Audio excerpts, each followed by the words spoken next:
राधे राधे, हरे कृष्णा दोस्तों। आशा करती हूँ आप सब बहुत अच्छे होंगे। राधा रानी जी की अपार कृपा आप सब पर बरस रही होगी। दोस्तों, आज की ये लीला कथा दिल्ली से ज्योति जी ने हमारे साथ शेयर की है। इस लीला कथा को सुनने के पश्चात आपके दोस्तों रोंगटे खड़े हो जाएंगे, साथ ही साथ आप अपनी आंखों से आंसू नहीं रोक पाओगे। लड्डू गोपाल की एक ऐसी अद्भुत लीला कथा सुनने के पश्चात दोस्तों लड्डू गोपाल भक्तों के मन में उनके प्रति विश्वास और भी अटूट हो जाएगा। लड्डू गोपाल भक्तों के मन में उनके प्रति प्रेम और भी अधिक गहरा हो जाएगा। तो लीला कथा को अंत तक अवश्य ही सुनना दोस्तों, ज्यादा से ज्यादा शेयर करना ताकि सभी लड्डू गोपाल भक्त ये लीला कथा सुनकर ठाकुर जी की लीला का आनंद प्राप्त कर सके। ज्योति जी कहती हैं कि वे पिछले 1 महीने से प्रयागराज महाकुंभ में कल्पवास कर रही हैं। 13 जनवरी को वो प्रयागराज महाकुंभ में जो है स्नान करने के लिए और कल्पवास के लिए अपने हस्बैंड और अपने आसपास के कुछ लोगों के साथ गई थी, लेकिन उनके हस्बैंड को उनके ऑफिस से छुट्टी नहीं मिल पाई इतने दिनों के लिए। इसलिए ज्योति जी अपने आसपास के लोगों के साथ ही वहां पर कल्पवास कर रही थी। उनके साथ उनके छोटे से प्यारे से लड्डू गोपाल, जिनकी सेवा वे काफी वर्षों से कर रही हैं। बाल गोपाल भी ज्योति जी के साथ थे। ज्योति जी पूरे भक्ति भाव से पूरे महीने से ठाकुर जी के भजन कीर्तन जाप, उन्हें स्नान कराना, स्वयं भी ब्रह्म मुहूर्त में स्नान कराना, अपना पूरा पूजा पाठ करे विधि विधान से कर रही थी। पूर्णिमा के दिन उनके साथ एक ऐसी विचित्र घटना घटी जिसे सुनने के बाद आपके दोस्तों रोंगटे खड़े हो जाएंगे। ज्योति जी कहती हैं कि उनके हस्बैंड उन्हें प्रयागराज महाकुंभ में उनके रहने की सारी व्यवस्था करने के लिए उपरांत और स्वयं स्नान करने के पश्चात घर वापस लौट गए, लेकिन ज्योति जी वहीं पर कल्पवास करके ठाकुर जी की भक्ति कर रही थी। अब वे कहती हैं कि पूरा महीना बहुत अच्छे से बीता, बहुत अच्छे से पूजा पाठ हुआ, ठाकुर जी की भक्ति हुई, भजन कीर्तन हुआ और ठाकुर जी उनकी सेवा से प्रसन्न भी हुए, इसीलिए उनके साथ इतनी बड़ी लीला रच दी। ज्योति जी कहती हैं कि पूर्णिमा के दिन महाकुंभ प्रयागराज में चौथा स्नान था, चौथा शाही स्नान था दोस्तों, इसीलिए सभी भक्तगण जो कल्पवास कर रहे थे उन सभी ने ब्रह्म मुहूर्त में उठकर स्नान किया। उसके बाद पूरा दिन जाप, पूजा, कीर्तन इत्यादि किए, ठाकुर जी की भागवत गीता भी पढ़ी। अब ज्योति जी कहती हैं कि सभी लोगों ने, उनके साथ जो लोग थे सभी ने जो है ब्रह्म मुहूर्त में स्नान कर लिया था। भीड़ काफी अधिक थी, काफी जनसंख्या में लोग स्नान करने के लिए प्रयागराज महाकुंभ पहुंचे थे, लेकिन वे कहती हैं कि उन्होंने शुरू से ही अपना एक नियम बनाया था। वे ब्रह्म मुहूर्त में भी स्नान करती हैं और शाम के 5 बजे भी वे प्रयागराज महाकुंभ में त्रिवेणी संगम में स्नान करती थी। अब पूर्णिमा के दिन काफी ज्यादा भीड़ थी दोस्तों। उनके साथ जो लोग दोस्तों कल्पवास कर रहे थे उन लोगों ने शाम को स्नान करने से मना कर दिया, लेकिन ज्योति जी कहती हैं मैं अपना नियम तोड़ना नहीं चाहती थी। मैं चाहती थी कि जब तक ही हमारा कल्पवास पूरा हो मैं पूरे नियम के साथ अपने नियम को निभाऊंगी, चाहे कुछ भी हो। मैं ठाकुर जी को लेकर उन सब लोगों से बोलकर स्नान करने के लिए चली गई। अब जब वह स्नान करने के लिए जा रही थी तो ज्योति जी कहती है रास्ते में चलते चलते अचानक से बड़े बड़े होल्डिंग लगे थे। एक होल्डिंग ने उनका पैर अटक गया, वो जोर से गिर गई। गिरते ही उनके दोनों हाथ छिल गए, उनके घुटने छिल गए। भीड़ काफी अधिक थी, लोग एक दूसरे को धक्का देकर आगे बढ़ने की होड़ में चलते जा रहे थे। ज्योति जी कहती हैं उन्हें भी ऐसा लगा जैसे किसी ने हल्का सा उन्हें पीछे से धकेला, जो इस वजह से उनका पैर जो है होल्डिंग में लगकर वो वहां गिर गई। उनके दोनों हाथ छिल गए, उनके दोनों घुटने छिल गए, उनके सर में भी चोट लग गई और उनके हाथों में जो ठाकुर जी थे, जो लल्ला थे, छोटे से प्यारे से लड्डू गोपाल थे दोस्तों, वो भी एकदम से जमीन पर गिर गए। अब वे घबराते हुए उठी और अपनी चोट का ख्याल नहीं करते हुए ज्योति जी ने अपने ठाकुर जी को उठाया और अपनी छाती से लगाकर बड़े ही प्रेम पूर्वक दोस्तों पूरा लल्ला तुम्हें चोट लग गई, चोट नहीं लगी ठाकुर जी, मुझे माफ करना, मेरी भूल के कारण आपको चोट लग गई, मुझे माफ कर देना। ठाकुर जी से प्रेम पूर्वक माफी मांगने लगी, जोर जोर से, और आंखों से आंसू आ गए। उन्होंने अपनी पीड़ा से कोई लेना देना नहीं था। ज्योति जी को था कि उन्हें चोट लग गई थी, उनका भी उनको एहसास नहीं था, लेकिन ठाकुर जी गिर गए हैं, उन्हें चोट लग गई है, इस वजह से वो बहुत परेशान थी। भाव के आंसू उनकी आंखों से बह रहे थे दोस्तों। अब कुछ लोगों ने उन्हें पकड़कर उठाया, लेकिन वहीं पर कुछ औरतें दूसरी तरफ खड़ी थी दोस्तों। देखिए हर धाम पर हर जगह पर अलग अलग मानसिकता वाले लोग होते हैं। कुछ लोगों को किसी को कष्ट में देखकर दुख होता है, वही कुछ लोग होते हैं जो दूसरों को कष्ट में देखकर उनका मजाक बनाते हैं, उनका उपहास करते हैं, इसमें उन्हें आनंद मिलता है। वहीं पर जो दूसरी तरफ औरतें खड़ी थी, वो जब ज्योति जी गिरी तो वह कहती है जोर से, हंसी हंसने में के बाद उन्होंने कहा कि देखो कुछ पाप कर दिया होगा, ठाकुर जी ने पटक दिया। कितनी जोर से गिरी यह कहकर वह जोर जोर से हंसने लगी। ज्योति जी उनकी तरफ घूमते हुए उठकर कहती हैं कि मेरे बारे में इस तरह की बातें मत करो, उपहास मत उड़ाओ, मुझे बहुत चोट लगी है। अब ज्योति जी कहती हैं उन लोगों की तरफ ज्यादा ध्यान ना देते हुए वो धीरे धीरे से ठाकुर जी को अपनी गोदी में लेकर चलने लगी और घाट पर जाकर उन्होंने ठाकुर जी को प्रेम पूर्वक जो है स्नान कराने लगी। उनके हाथों में चोट लगी थी, उनके पैरों में चोट लगी थी, उनके सर पर चोट लगी थी, इसीलिए वे कहती हैं कि उन्होंने स्नान नहीं किया। अपने ऊपर थोड़ा सा जल छिड़क लिया और ठाकुर जी को प्रेम पूर्वक दोनों हाथों से स्नान कराने लगी। जब वह पानी में हाथ डाल रही थी ठाकुर जी को स्नान कराने के लिए, तो उनके हाथों में पीड़ा हो रही थी। तभी अचानक से एक घुंघराले वालों वाला बच्चा वहां पर आता है दोस्तों, और जो है शिवानी जी के कंधे पर हाथ रखकर कहता है मैया मैया वो देखो नीम की छाल पड़ी है, वो लगा लीजिए, पीड़ा नहीं होगी। उस बच्चे को देखकर ज्योति जी कहती है मैं मोहित हो रही थी। ये घुंघराले बाल, सुंदर सा मुख, गोल मटोल छोटा सा बच्चा इतनी प्यारी मधुर वाणी में कह रहा है मैया देखो नीम की छाल पड़ी है, वो लगा लो। अब ज्योति जी कहती हैं वह जैसे ही पानी की ओर देखती है तो उसमें एक नीम की छाल जो है वह बह रही थी। उन्होंने हाथों से तुरंत से उसे पकड़ा और वहीं पत्थर पर थोड़ा सा घिसा और अपने हाथों पर लगा लिया। तब तक वह बच्चा उन्हीं के पास बैठा रहा। उस बच्चे को देखकर एक अजीब सी शांति महसूस हो रही थी। उस बच्चे पर बहुत अधिक प्रेम लुटाने का मन कर रहा था, उसे अपनी गोदी में उठाने का मन कर रहा था। ज्योति जी कहती हैं जैसे ही उन्होंने वो नीम की छाल पत्थर पर रगड़कर अपने घाव पर लगाई तो उन्हें बड़ी ही शीतलता का आभास हुआ।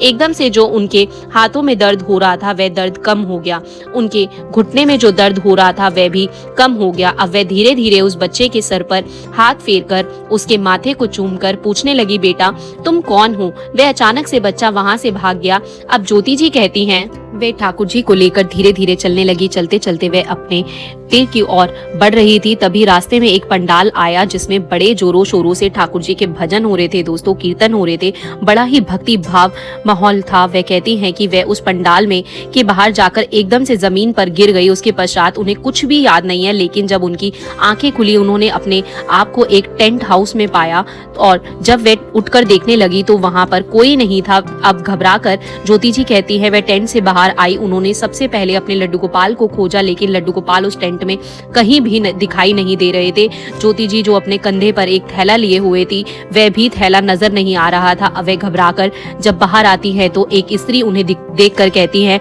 अरे बहन अब तुम्हारी तबीयत ठीक है, अब कैसा महसूस कर रही हो। ज्योति जी कहती है कि आप कौन हो और मैं यहाँ पर टेंट में कैसे पहुंची। अब उस स्त्री ने कहा कि तुम पंडाल में जब भजन कीर्तन हो रहा था वहां पर लगातार 1-1.5 घंटे तक तुमने भजनों पर बहुत अच्छा जो है डांस किया, तुम झूम झूम कर नाच रही थी और तुम्हारा बेटा जो घुंघराले बालों वाला तुम्हारे साथ था वो भी बड़े आनंद के साथ मगन होकर भजनों में तुम्हारे साथ नाच रहा था। तुम अपने बेटे को गोदी में लेकर उठाकर झूम रही थी, उसके लाड लड़ा रही थी, वह भी तुम्हारे साथ नाच रहा था और तुम भी भजनों पर नाच रही थी। उसके पश्चात अचानक से 1-1.5 घंटे के बाद तुम पंडाल से बाहर आ गई। जब भजन कीर्तन समाप्त हुआ हम सभी लोग बाहर निकले तो मैंने तुम्हें वहां पर बेहोश देखा और कुछ लोगों की मदद से अपने टेंट में लेकर आई, लेकिन तुम्हारा बेटा नजर नहीं आ रहा है, वो मुझे कहीं दिखाई नहीं दे रहा। अब ज्योति जी बड़ी हैरान थी, उन्हें कुछ भी याद नहीं था। उन्हें इतना भी याद नहीं था दोस्तों कि वह भजनों में नाच रही थी, ना ही उन्हें इतना याद था कि उनके साथ कोई घुंघराले वालों वाला बच्चा था। अब उन्होंने चौंके हुए कहा मेरा बेटा नहीं, मेरा कोई बेटा नहीं था, मेरे साथ तो मेरे ठाकुर जी थे, मेरे लड्डू गोपाल थे, मेरा एक थैला था, उस थैले में मेरे ठाकुर जी हैं, क्या तुमने वो थैला देखा है। और यह कहकर वह रोने लगी क्योंकि लड्डू गोपाल नहीं मिल रहे थे। अब उस स्त्री ने ज्योति जी से कहा कि बहन देखो कभी पंडाल में तुम्हारा थैला रह गया हो, क्योंकि तुम जो जहाँ पर बेहोश पड़ी हो थी तुम्हारे पास कुछ भी नहीं था और उस समय वह बच्चा तुम्हारे साथ था। तुम कह रही हो कि वह तुम्हारा बेटा नहीं था, लेकिन जब हम तुम्हें यहाँ लेकर आए तब भी वह हमारे साथ साथ यहाँ तक आया, लेकिन उसके बाद से ही वह गायब हो गया। ज्योति जी कहती है मैंने उस औरत से जो है फोन लेकर अपने जो मेरे साथ कल्पवास कर रहे थे उन लोगों को फोन लगाया। उन लोगों को फोन करने के बाद मैंने उन्हें पूरी घटना बताई और उन्हें बताया कि मैं यहाँ पर हूँ, मेरे ठाकुर जी नहीं मिल रहे हैं, मेरे लड्डू गोपाल नहीं मिल रहे हैं और मुझे कुछ याद भी नहीं आ रहा है। हालांकि अब मैं ठीक हूँ, मुझे पीड़ा नहीं हो रही है, मेरी चोट में भी आराम है, लेकिन मेरे लड्डू गोपाल जब तक नहीं मिलेंगे तब तक मैं वापस नहीं आऊंगी। अब ज्योति जी कहती है कि उनके ग्रुप में जो लोग थे कुछ देर के पश्चात वह भी ज्योति जी के पास पहुंच गए। अब उस औरत ने कहा कि चलो पंडाल में चलकर देखते हैं, शायद पंडित जी को कुछ पता हो।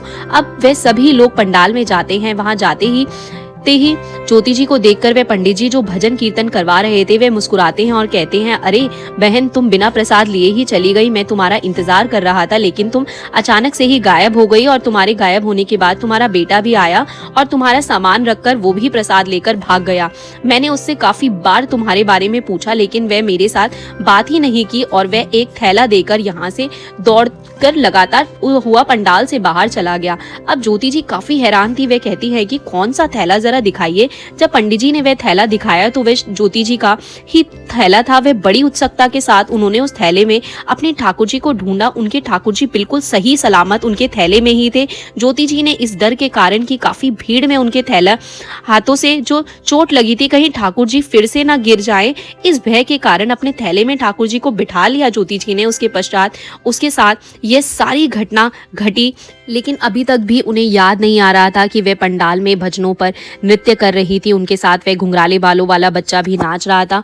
वे उसे गोदी में लेकर लाड लड़ा रही थी। ये सब बातें उन्हें ध्यान नहीं आ रही थी दोस्तों, लेकिन एक बात पर उन्हें पूर्ण विश्वास हो चुका था कि वे ठाकुर जी ही थे, वो लड्डू गोपाल ही थे, वे इनके माधव ही थे। उनके बाल गोपाल जो है, उन्होंने शिवाजी को यह सौभाग्य प्रदान किया कि वे ठाकुर जी के साथ इतनी देर तक रही। लेकिन दूसरी ओर उन्हें इस बात पर रोना आ रहा था कि वे अपने ठाकुर जी को पहचान नहीं पाई, वे अपने लड्डू गोपाल को पहचान नहीं पाई। जब उन्होंने सभी बात आया कि मेरे साथ ये हुआ, कोई नहीं बल्कि ठाकुर जी थे, लड्डू गोपाल थे वो, तो सभी लोगों की आंखों में भाव के आंसू थे और सभी लोग कह रहे थे कि ये हमारे पंडाल का सौभाग्य है कि ठाकुर जी के कदम हमारे पंडाल में पड़े, वही हमारा दुर्भाग्य भी है कि हम उन्हें पहचान नहीं पाए। दोस्तों, हमारे ठाकुर जी कब क्या लीला रच दे किसी को नहीं पता, वो कब कहां किस रूप में आ जाए कोई नहीं जानता।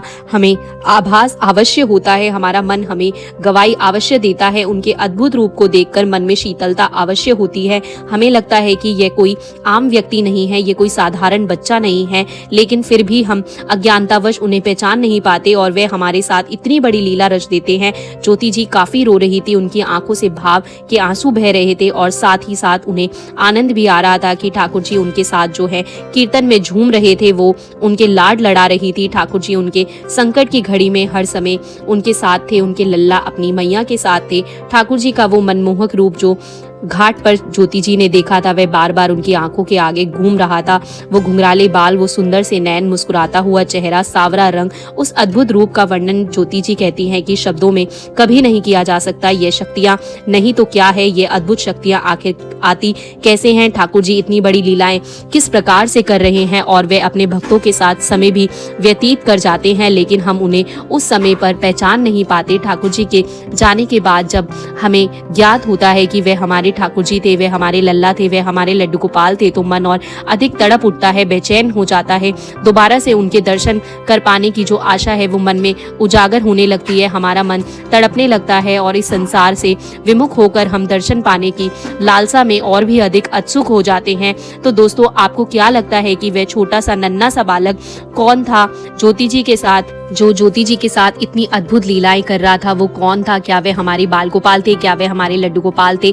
अगर आपको भी ऐसा लगता है कि वे हमारे बाल गोपाल थे, वो हमारे लड्डू गोपाल ही थे, तो कमेंट बॉक्स में अपना भाव जरूर प्रकट करना। ज्योति जी कहती हैं, प्रयागराज महाकुंभ में स्नान के दौरान ठाकुर जी की इतनी बड़ी लीला को देखकर वे धन्य हो गई। उनका कल्पवास जो था वो सफल हो गया। ठाकुर जी ने उन्हें दर्शन दिए, ठाकुर जी ने उनके साथ समय व्यतीत किया, ठाकुर जी ने उनके साथ लीला की। वे धन्य है क्योंकि उनका कल्पवास जो है वो संपूर्ण हो गया। ठाकुर जी उनकी भक्ति से, उनकी आराधना से, उनके जाप से प्रसन्न है, इस बात का संकेत ठाकुर जी ने उन्हें दे दिया है। ज्योति जी कहती हैं, जब से वे ठाकुर जी की सेवा कर रही हैं, उनके जीवन में काफी सारे संकट आए, लेकिन कुछ समय के बाद वे संकट धीरे धीरे दूर भी हो गए। ये सब उनके ठाकुर जी की ही कृपा है। जब उनके जीवन में संकट आता है तो कभी भी उनका विश्वास ठाकुर जी के ऊपर से नहीं डगमगाता। उसके उपरांत जब उनके जीवन से संकट चले गए, उनका विश्वास और भी अटूट हो गया। और जब एक भक्त का विश्वास अटूट हो जाता है, ठाकुर जी के ऊपर उनका विश्वास पूरी तरह से अटूट होता है, तो लड्डू गोपाल हर समय पर अपने भक्त की परछाई बनकर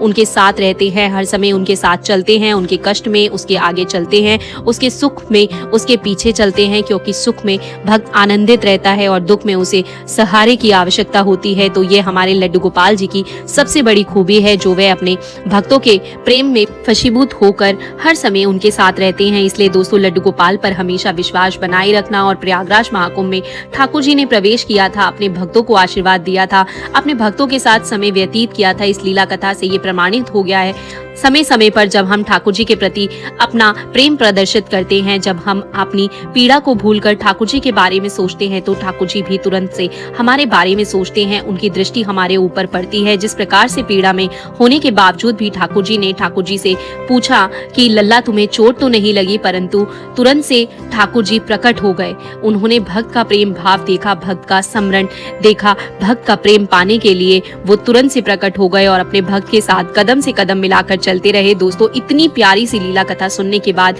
मेरे तो रोंगटे खड़े हो गए, मेरी आंखों से आंसू आ रहे हैं कि ठाकुर जी ऐसी लीलाएं करते हैं कि भक्तों के मन को मोह लेते। सभी भक्तों के मन में यह अभिलाषा रहती है कि ना जाने कब वो दिन आएगा कि उन्हें भी ठाकुर जी के दर्शन होंगे। दोस्तों, जिस दिन आपका ठाकुर जी के प्रति प्रेम सच्चा होगा, उनके प्रति स्मरण भाव सच्चा होगा, उनके प्रति श्रद्धा सच्ची होगी और उनके प्रति आपका अटूट विश्वास होगा, देखना उस दिन आपको ठाकुर जी के दर्शन अवश्य ही होंगे। ठाकुर जी आपके जीवन में कोई ना कोई लीला अवश्य ही करेंगे जिसे आप जीवन भर नहीं भूल पाओगे। जिस तरह से ज्योति जी कहती हैं कि वो इस ठाकुर जी की लीला को मरते दम तक नहीं भूल सकती, ठाकुर जी के इस दर्शन को वे अपने मरते दम तक नहीं भूल सकती। ठाकुर जी ने उन्हें धन्य कर दिया। तो दोस्तों, आशा करती हूँ आपको ये लीला कथा अच्छी लगी होगी। कुछ भी आपको अच्छा लगा हो इस वीडियो में, लड्डू गोपाल की लीला कथा अच्छी लगी हो, तो वीडियो को लाइक और शेयर जरूर करना।